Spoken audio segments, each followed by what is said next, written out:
I'm Craig Werth, and this is Worth a Minute, the title of which always makes me smile. By my count, this is my, 12th or 13th episode of these brief, what are they, messages, musings, reflections.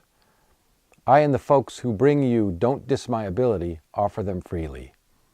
I'm glad to volunteer my time for them, as does the crew who produces them, and including John Lovering, who is right there behind the camera. A dear man, an educator, and a talent. And I'm happy to spend these moments with him. Our hope is that you might find some small, helpful, or uplifting thought within them. Some positive, inspiring, or comforting nugget. Whenever I'm asked to record a few more, I always say yes, and then I work to figure out how to fit it into my life and what to talk about. I know they're seen by thousands of people, including a bunch of my friends and relatives. My mother particularly likes them.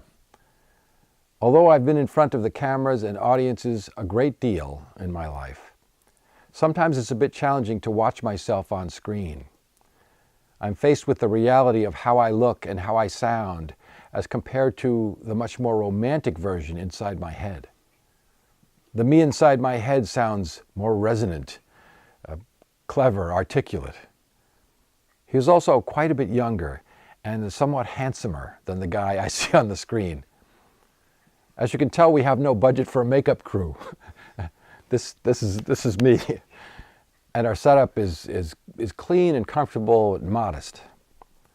Yet there is something comforting in seeing myself the way others do, with my cracks and wrinkles and blemishes, and shall we say, minimalist hairstyle. I see what others see, and I suppose I don't have to spend energy trying to uphold a false image or pretend that I'm something that I'm not. Others seem to deal quite well with the external reality of who I am. Another thing I noticed when reviewing the batch of Worth a Minute segments is that I see myself striving to come across as sincere. I can see myself reading from the teleprompter as I am now. I sound like I'm reading because I am. I'm most often reading a script that I've prepared.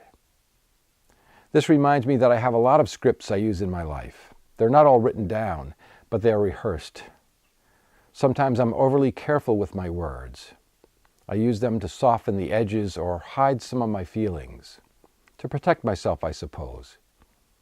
Yet it feels very good to be able to, at times, let go of my overthinking and my caution and my fear and just tell it like it is inside. Some folks can do this all the time. Some do it better than others. I'm trying to do it a little bit more, and so for the end of this segment, I'm going to stop reading. In fact, there is no more writing on the screen. And now I have to remember what I was going to talk about. I think I was going to say something like, I'm excited by the challenge of trying to be real and true and genuine and honest while being kind at the same time. It's a tall order, but I'm going to work on it. And I think I'm getting better day by day. Thanks for listening.